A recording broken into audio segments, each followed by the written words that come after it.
Evangelho de Lucas, capítulo 1, dos versículos 67 a 79, o cântico de Zacarias.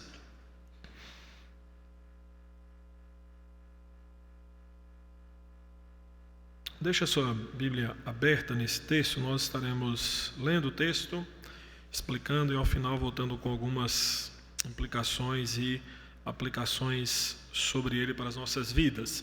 Esse texto basicamente se divide em 3 partes e a minha proposta nessa noite é seguir a sua divisão normal.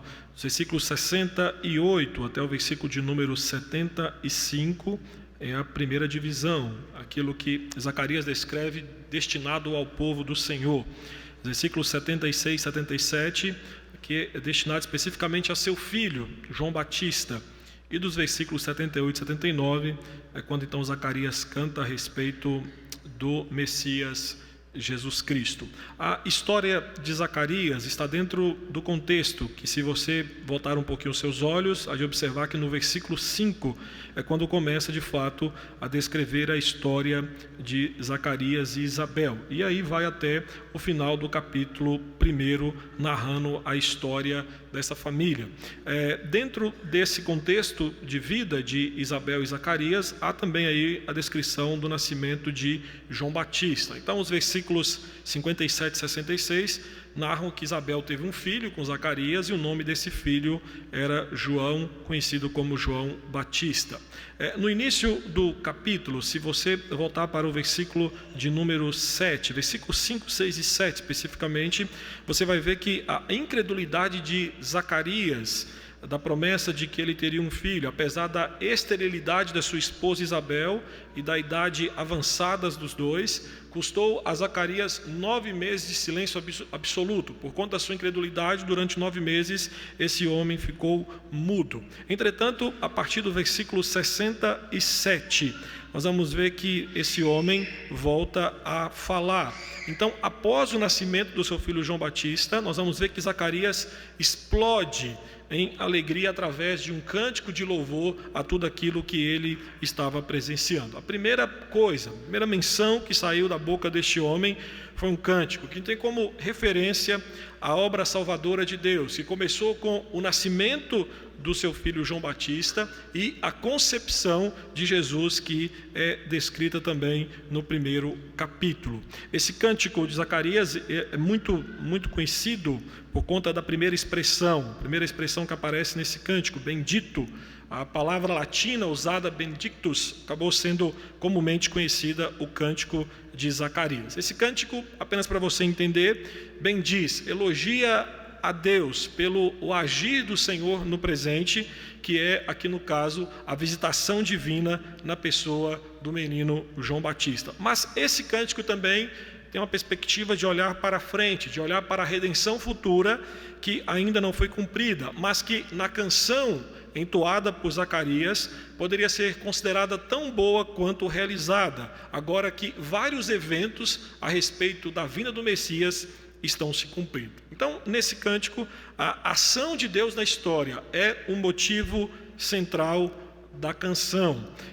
Zacarias bendiz a Deus pelos seus atos na história, tanto no passado quanto no futuro. Então, nessa noite, a partir desse cântico, eu quero justamente mostrar para você os 3 motivos do porquê Zacarias diz que bendito é o Senhor. Nos versículos 68 até 75 é o primeiro motivo. Zacarias vai dizer que bendito é o Senhor por seus atos misericordiosos na história. Aqui nesses versículos nós vamos observar que Deus é elogiado por seus atos incríveis na história.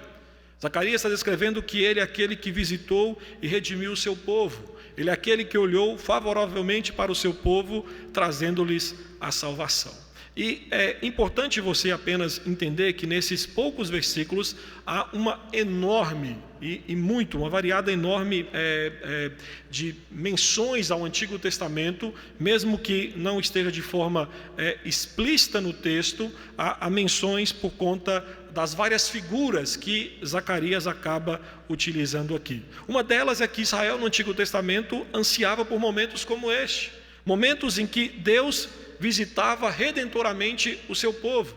E Zacarias aqui então canta que ele assim o fez. Observe o versículo 68, quando Zacarias afirma que Deus visitou o seu povo. E esta expressão, esta palavra visitou, é no sentido de olhar para alguém com atenção, para determinar a sua condição e a partir daí agir em favor daquela pessoa. É mais ou menos quando você fica sabendo de alguém que está passando necessidade, você resolve então marcar uma visita na casa daquela pessoa. E você então vai até a casa da pessoa para analisar a condição da pessoa, para depois agir em favor daquela pessoa. É justamente isso que Zacarias está dizendo que Deus é aquele que vê o seu povo. Deus é aquele que, ao olhar para o seu povo, ao mesmo tempo toma tempo para visitá-lo, particularmente em tempos de necessidade. E aqui pela canção, Zacarias vai nos dizer que Deus já visitou o seu povo, principalmente naquilo que é descrito a partir do versículo 5 até o versículo de número 67 deste capítulo. E é fato que, embora a redenção aguardasse a obra futura do Filho de Deus, sua certeza, aqui por Zacarias, é cantada e descrita como algo já realizado. Embora o Messias ainda não tivesse nascido, Zacarias canta em termos sobre a redenção como algo já realizado. E redenção, e se você reparou bem no versículo 68, é uma das palavras que Zacarias usa nesse cântico, no que diz respeito ao povo de Israel, aponta para a liberdade de um escravo. O judeu descrevia a redenção como a libertação providenciada por Deus, quando Israel ainda era escravo no Egito. Por isso que nesse texto, pelo contexto, a libertação aqui não é política, mas é espiritual. Refere-se à libertação de tudo aquilo que é contrário e que se levanta como obstáculo a Deus ou à obra de Deus. E Zacarias canta que para resgatar o seu povo, Deus levantou um poderoso Salvador. E aqui é outro simbolismo que aponta para o Antigo Testamento. A expressão poderoso, literalmente, é a expressão chifre. E chifre aqui refere-se, obviamente, a uma figura muito usada no Antigo Testamento. Apontava para um animal que tinha força, que tinha poder, que através de um único golpe era capaz de destruir todos os seus inimigos. Pela canção de Zacarias, esse chifre é salvador, mediante o ataque e destruição dos inimigos do povo de Deus.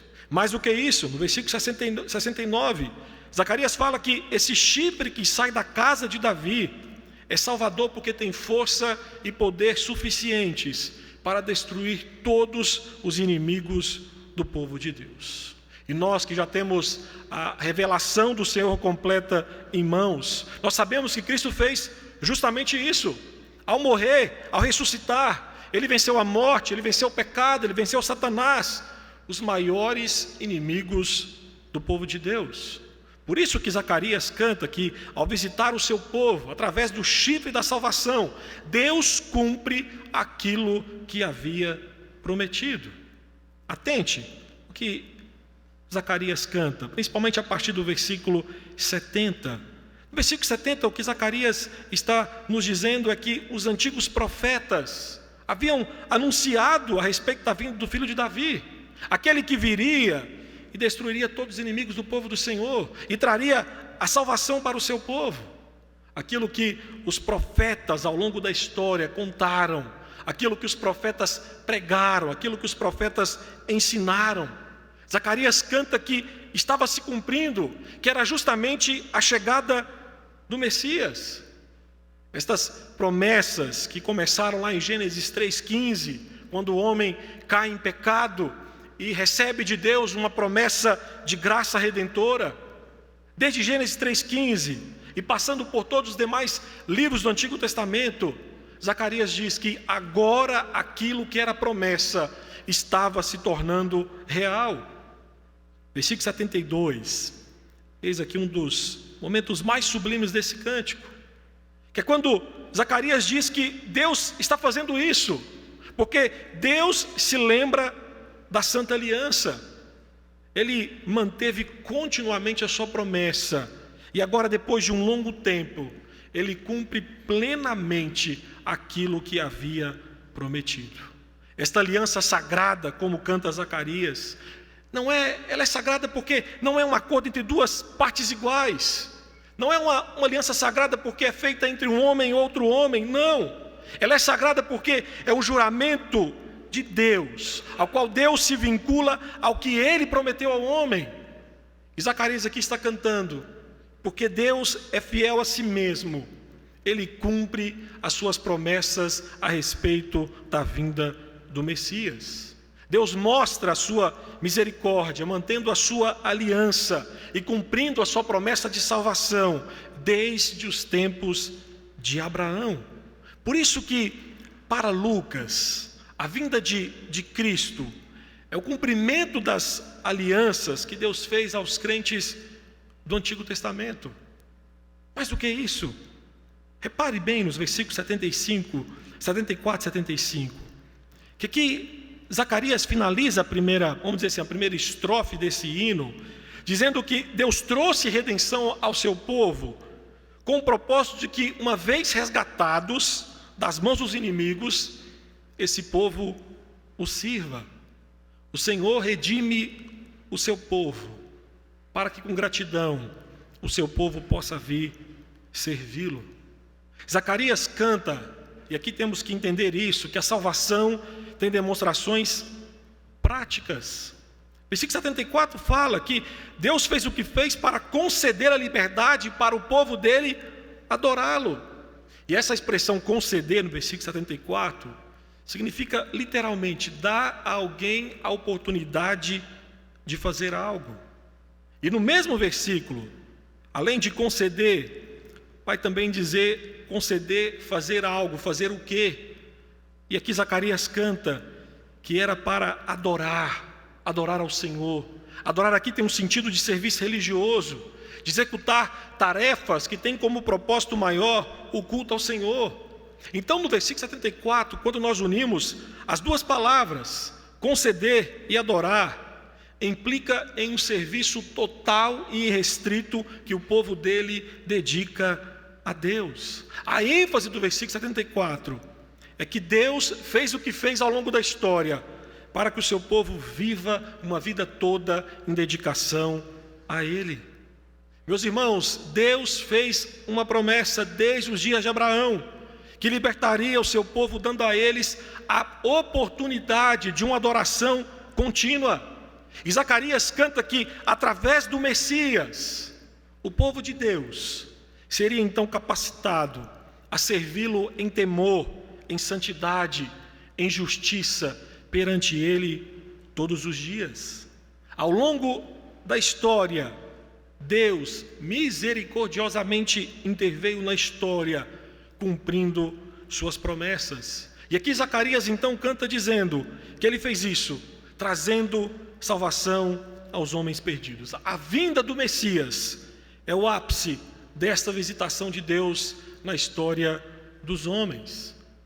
Quando chegamos nos versículos 76 a 77, Zacarias então expõe o segundo motivo do porquê Deus é bendito. Ele vai dizer: bendito é o Senhor, porque seus mensageiros foram enviados na história.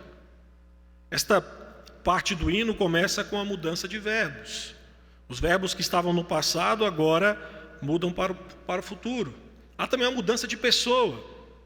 Se nos primeiros versos apontava para nós, agora aponta para tu, para você, aqui no caso para João Batista.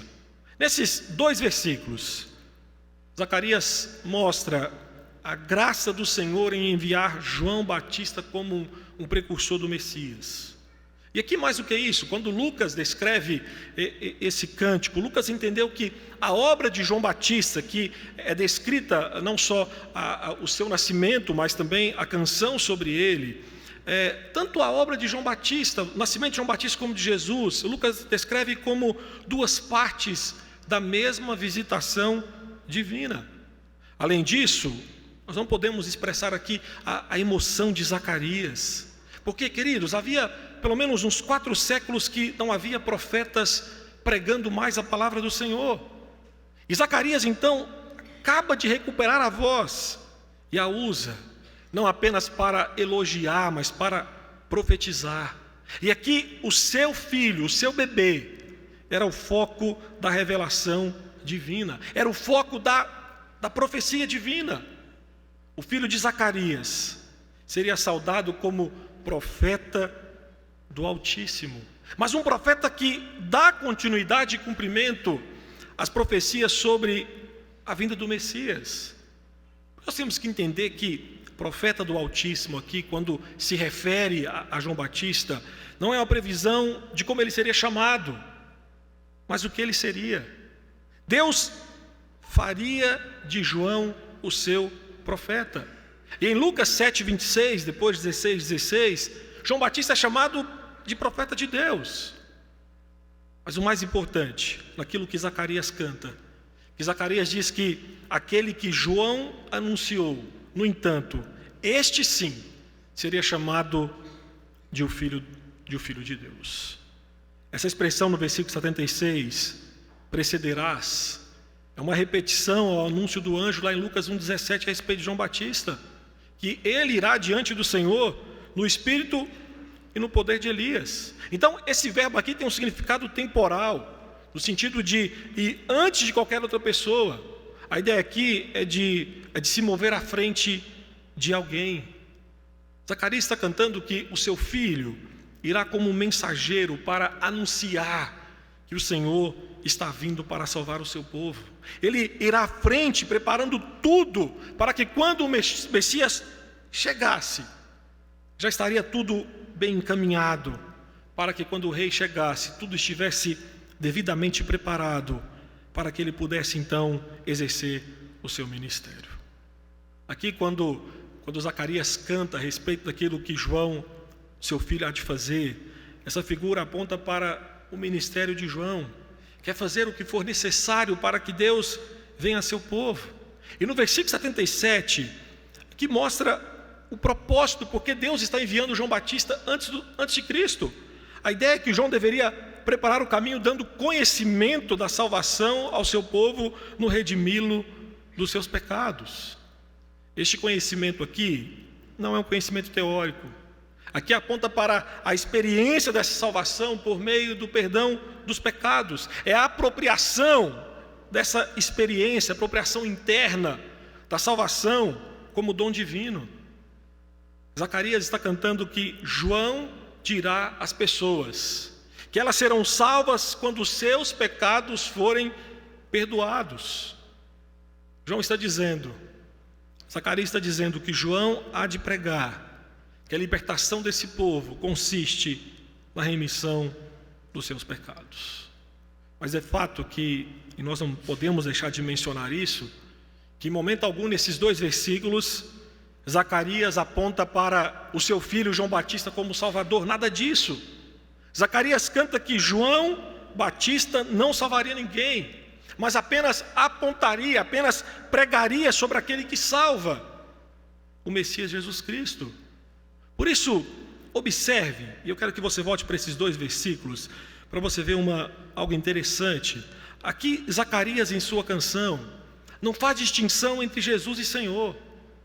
É fato que aqui há uma citação de Isaías 40, versículo 3, e quando nós vamos para Isaías 40, versículo 3, há em mente que o profeta iria à frente para preparar o caminho da chegada de Deus. E Zacarias então aqui afirma que João irá adiante de Deus. Mas aqui a diferença é que Zacarias aplica a pessoa de Deus a Cristo. E aqui então ele está dizendo que Deus vem ao seu povo na pessoa do seu filho Jesus. Isto é, a salvação está ligada ao Messias. Então, quando o Messias vem, Deus vem. Zacarias enfatiza que a salvação não viria por meio do seu filho João, mas que ele seria usado por Deus para chamar as pessoas ao arrependimento e lhes contar sobre aquele que poderia salvá-las. Nesse cântico, então, nessa segunda estrofe, Zacarias elogia a Deus, porque ao longo da história, Deus tem enviado os seus mensageiros para anunciar aos homens sobre as boas novas do Evangelho.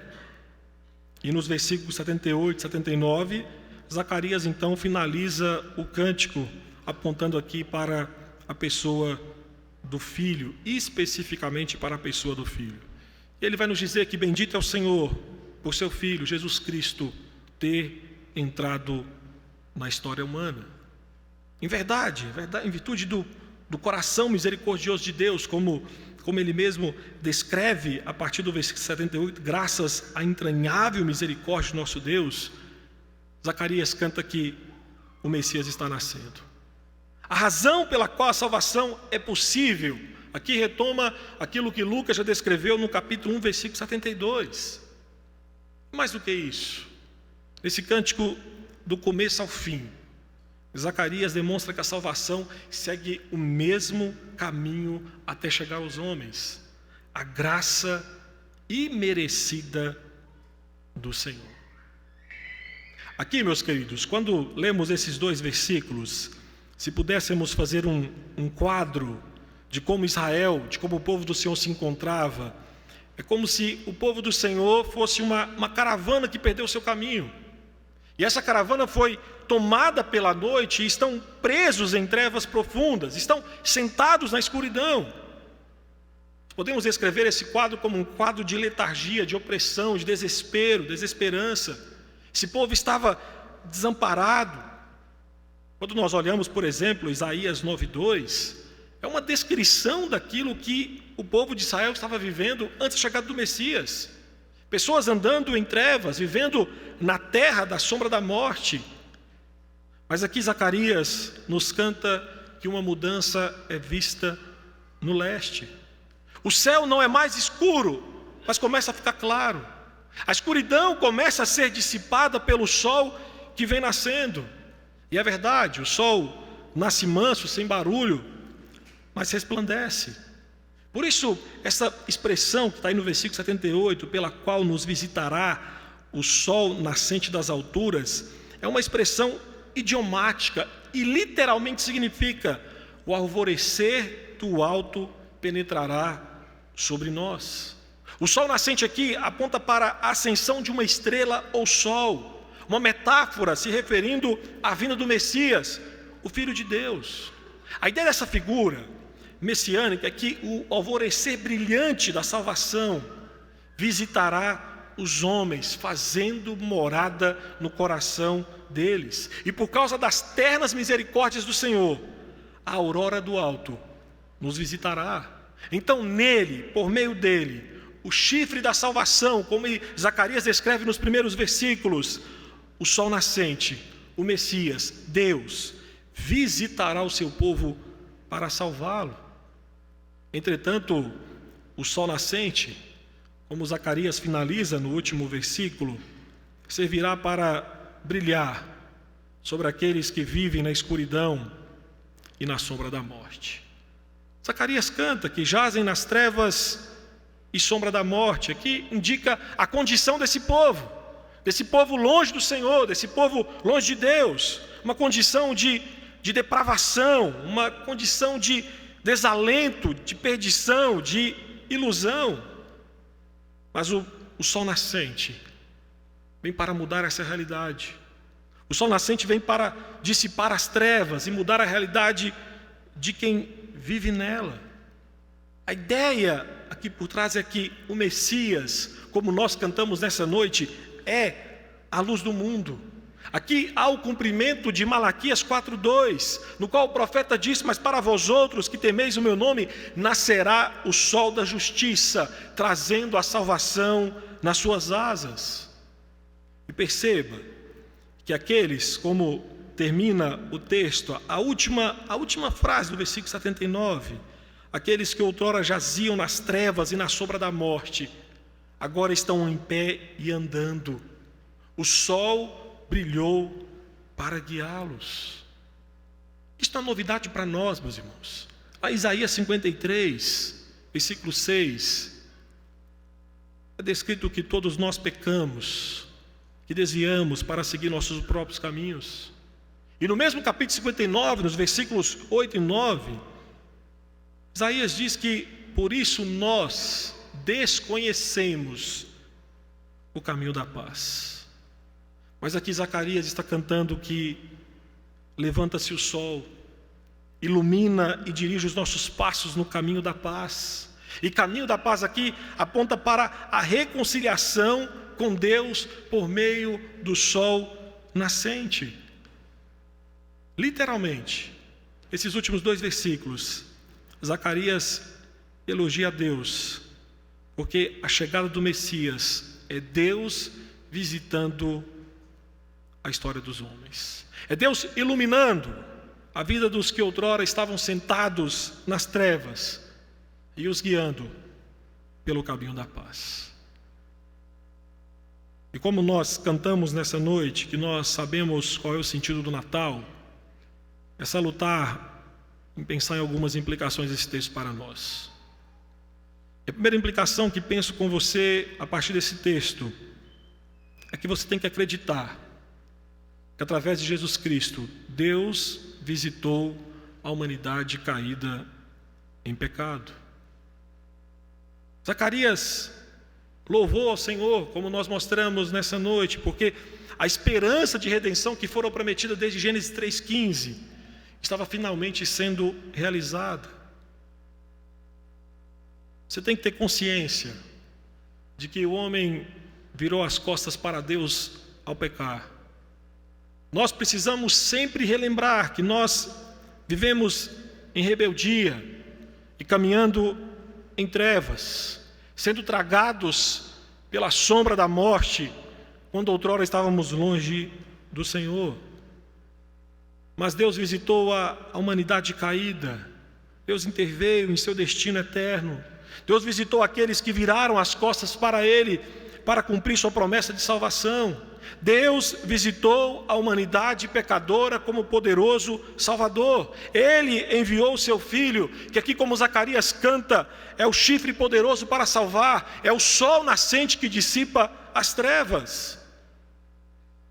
Por isso, é importante que você que está aqui nessa noite, quem sabe você que me escuta tem vivido distante de Deus, e por conta disso, você tem vivido situações, quem sabe, difíceis, que tem levado você a pensar que Deus não se importa com você.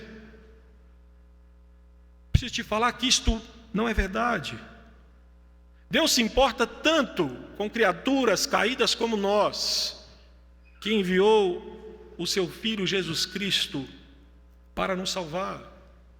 Nós cantamos nessa noite na Canção nas Estrelas, e uma das estrofes que foi cantada afirma que descobri então que Deus não vive longe lá no céu, sem se importar comigo, mas agora ao meu lado está, cada dia sinto o seu cuidar, ajudando-me a caminhar. Tudo é Jesus para mim. Meu irmão, não existe maior demonstração do cuidado amoroso de Deus por criaturas caídas como nós, do que a vinda do Messias Jesus Cristo. Nada na sua história, nada na nossa história se compara com aquilo que Zacarias descreve aqui, a vinda, o nascimento do nosso Salvador Jesus Cristo. Nada. Por isso, ao nos colocarmos diante do cântico desse, nós temos que acreditar que de fato Cristo, Filho de Deus, visitou a humanidade caída. Porque se você não acreditar nisso, Natal perdeu o sentido. Aí faz sentido você acreditar no Papai Noel, faz sentido você acreditar em qualquer outro conto da carochinha. Se não acreditarmos que o Filho de Deus se encarnou e visitou pecadores como nós, não existe sentido no Natal. Mais do que isso, uma segunda implicação desse texto, nós temos que entender que neste momento da história, cabe a nós anunciarmos o Evangelho. Meus irmãos, o pai de João Batista, Zacarias, ao cantar, afirmou que o seu filho foi apenas um dos mensageiros que Deus usou para preparar a chegada do Messias, para anunciar aquele que traria o caminho da paz. João não era a luz, não era o caminho, mas era a voz que veio à frente anunciando e preparando o caminho para a chegada do Salvador. E Zacarias, em seu cântico, as Escrituras atestam isso do início ao fim, que nós cristãos, nós somos salvos de algo para algo. Nós somos salvos das trevas do pecado para servir ao Senhor em santidade e justiça todos os dias. E entre essas formas de servir ao Senhor, está o dever de nos posicionarmos como profetas de Cristo. E por profeta aqui eu me refiro a você proclamar a mensagem revelada de Deus, as Sagradas Escrituras, aos que estão perdidos. Cada um de nós que estamos aqui, que já professamos a fé em Cristo, nós temos uma mensagem a proclamar. Nós temos o Evangelho. Nós somos salvos das trevas e trazidos para o reino do Seu maravilhosa luz, para proclamarmos dessa salvação. Nós somos chamados para preparar o caminho do Senhor. Isto é, ser ponte entre Cristo e o coração de homens que estão caídos em pecado. Nós somos chamados para dar aos homens o conhecimento da salvação. E por mais que você pense que todo mundo já sabe o que é pecado, o que está perdido, não sabem. Os homens precisam saber que são pecadores, mas ao mesmo tempo precisam saber também que existe perdão e remissão dos pecados na pessoa de Cristo. Mas o fato triste nisso tudo é que nós sabemos dessa tarefa de evangelização, mas cá entre nós, poucos de nós queremos de fato desenvolver nessa tarefa. Eu confesso para você que já ouvi várias vezes alguns irmãos dizendo: olha, pastor, eu não evangelizo porque eu não tenho o dom da evangelização. Não tem, deixa para quem tem o dom da evangelização. E embora haja o dom bíblico de evangelista, e mesmo eu e você, quem sabe não tendo, se o somos cristãos, nada nos exime da responsabilidade de obedecer e anunciar Jesus Cristo. Nós podemos chegar à conclusão de que a evangelização não é o nosso dom, mas continua sendo o nosso dever. Todos nós somos chamados para evangelizar. Nós que outrora estávamos nas trevas, nós cantamos nessa noite, agora somos luz do Senhor e devemos andar como os filhos da luz. Somos a luz do mundo, irradiando a luz do sol nascente, que é Jesus Cristo. Por isso, somos chamados a proclamar as boas novas da salvação em Cristo, exortando pecadores ao arrependimento. Nós somos convocados a anunciar às pessoas a maravilhosa verdade sobre Deus, a grande notícia sobre o nascimento, a vida, a morte, a ressurreição e o retorno de Cristo Jesus. Eu quero que você, nessa noite, perceba que saber que Jesus Cristo perdoa pecadores e os salva, assim como fez conosco, é algo maravilhoso. Quando nós terminamos o primeiro culto, estávamos ali na porta, eu, o presbítero Alexandre e alguns irmãos conversando justamente sobre isso. Sobre como é maravilhoso pensar que nós, pecadores miseráveis, somos alcançados pela graça de um Deus santo, de um Deus bendito. Por isso que eu creio que um coração inflamado por Cristo não terá dificuldade em acender a sua língua e falar do Evangelho. Se tem uma coisa que a nossa língua tem que coçar para falar, é sobre Jesus Cristo. O desafio para nós que cantamos, que agora sabemos o sentido do Natal, é falar para aqueles que não sabem o sentido do Natal, que o Natal é Jesus Cristo. E eu finalizo a última implicação desse texto para nós nessa noite. Creia que o sol nascente veio lhe resgatar das trevas iluminando o seu caminho. Como eu disse no decorrer do sermão, Zacarias, citando Isaías 9:2, descreve Cristo e seu ministério como um sol nascente brilhando sobre homens que viviam nas trevas e na sombra da morte. E luz nas Escrituras se relaciona com o próprio Deus. Deus é luz e não há nele treva nenhuma, descreveu 1 João 5. O Senhor é o Pai das luzes, diz Tiago, habita em luz inacessível, diz 1 Timóteo 6. Porém, como diz o salmista no Salmo 27, luz também se relaciona com a salvação de Deus.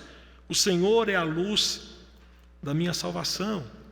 Então, biblicamente, a atividade salvadora de Deus ilumina as trevas da calamidade, da tribulação e da vida, da paz, da alegria. Nos evangelhos, Jesus é descrito como a luz dos homens, a luz que resplandece nas trevas. Jesus é a verdadeira luz que, vinda ao mundo, ilumina todo homem. Jesus Cristo é chamado de a luz do mundo. Então eu tenho que te falar que há uma má notícia naquilo que Zacarias cantou a respeito da vida do Messias. E a má notícia é que aqueles que estão longe de Cristo seguem nas trevas. Aqueles que estão longe de Cristo ainda estão mortos e cegos espiritualmente, ainda estão longe do caminho da paz, ainda estão vivendo em inimizade para com Deus. Mas a boa notícia é que o sol nascente, Jesus Cristo, veio ao mundo, e sua vinda dissipou as trevas do coração daqueles que creem nele. O sol nascente só é salvador na vida daqueles que recebem sobre si os raios da sua graça salvadora. Não é à toa que Pedro, na sua segunda carta, no capítulo 2, diz que Jesus Cristo é a estrela da manhã que se levanta em nossos corações. É por isso que o próprio Cristo disse que Ele é a luz do mundo, que quem o segue nunca andará em trevas, mas terá a luz da vida. Ele mesmo afirmou em outro momento que veio como luz para o mundo, a fim de que todo aquele que nele crê não permaneça nas trevas. Por causa de Jesus e seu evangelho, grande luz apareceu àqueles que andavam nas trevas. E no lugar das trevas, da calamidade, as pessoas viram a luz da paz e da bem-aventurança. No lugar das trevas da morte, a luz da vida. No lugar das trevas da ignorância, a luz do conhecimento. No lugar das trevas do pecado, a luz da salvação.